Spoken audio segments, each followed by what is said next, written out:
Jesse Crow killed himself in a jail cell on August 7, 2010. It was the same day he married Ryann Bonnell Crow 1 year ago. But that is the end of the story. The story of how Jesse got to that end begins 7 months earlier, the night his newlywed wife vanished.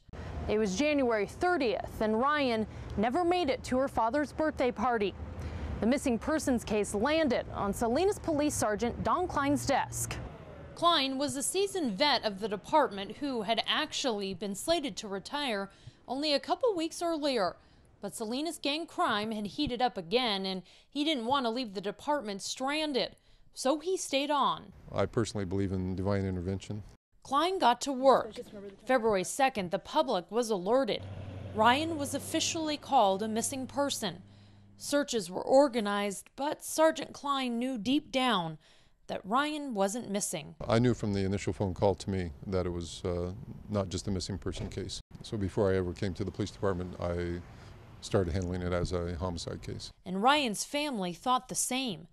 They also told Sergeant Klein they even knew her killer. My daughter was missing. I knew Jesse killed her. We're looking for her. It's like a needle in a haystack. Ryan's mother, Pam Pipitone, and Ryan's sister, Shelley Bonnell, started their own search. But their search was for Jesse, Ryan's husband of 6 months. He wasn't allowing her to see her family. He was trying to detach her from her family. They tracked Jesse down at a storage unit in Prunedale and forced him to go to the house he and Ryann shared on Chester Drive, as they called police to meet them. Sergeant Klein knew this area. Ironically, years ago as a young cop, Klein lived just 2 houses down from this house on Chester Drive. We looked for additional evidence of her, basically for a crime scene, and did not find anything substantial at that time. At that time? At that time. Did you ever find anything substantial here? Not here, not at this house. But that forced encounter resulted in something. It wasn't something they could see, but smell. Jesse's truck reeked of bleach. We later learned that he'd used bleach to try to conceal her blood, and it didn't work. Ryan's blood had seeped through the holes in the truck's bed liner. How big was that for you guys? It broke the case. It broke the case wide open.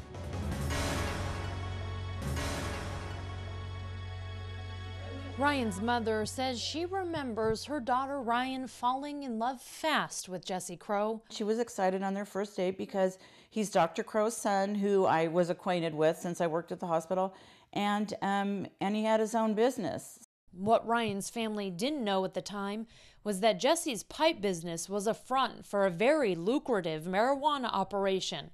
So much so, the investigation would show people in the industry referred to Jesse as a master grower.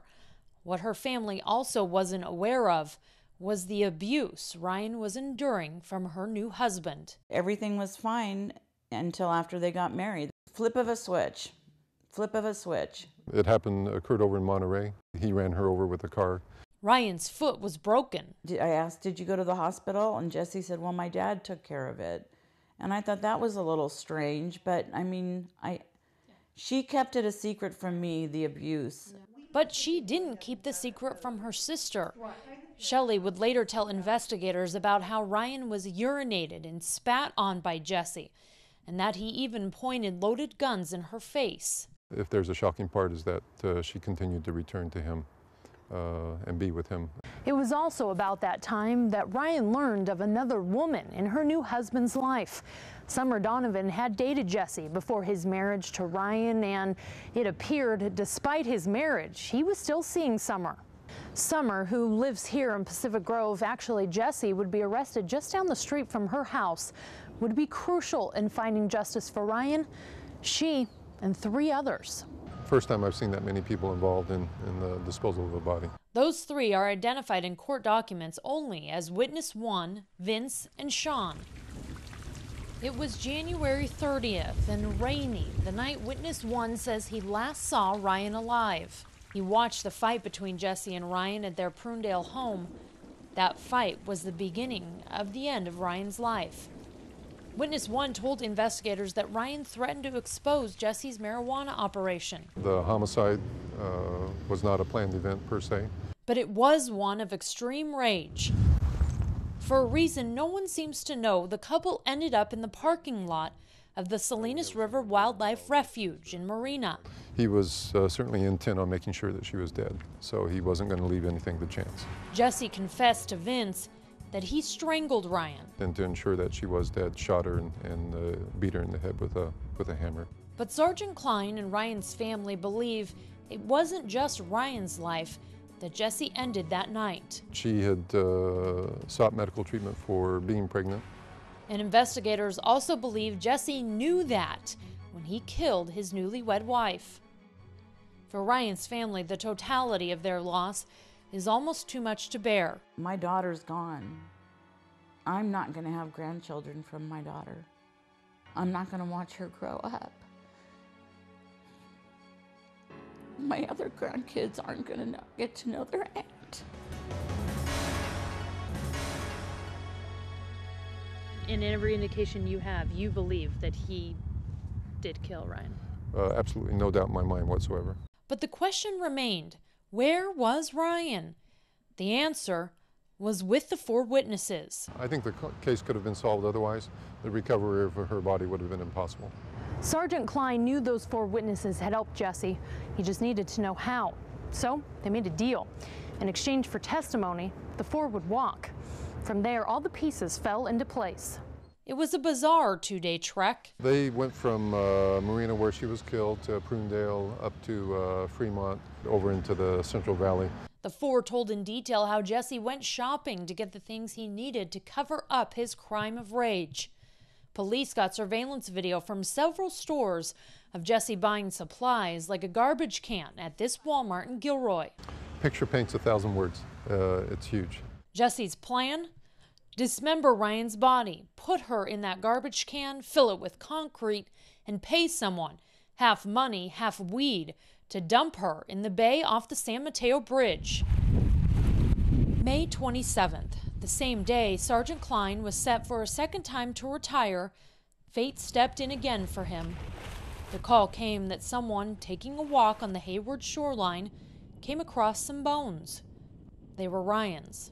Well, it's a sick thing to do. All to keep his business alive, in a way? That's a question that can't be answered. It went to the grave with him. We'll never know the full motivation.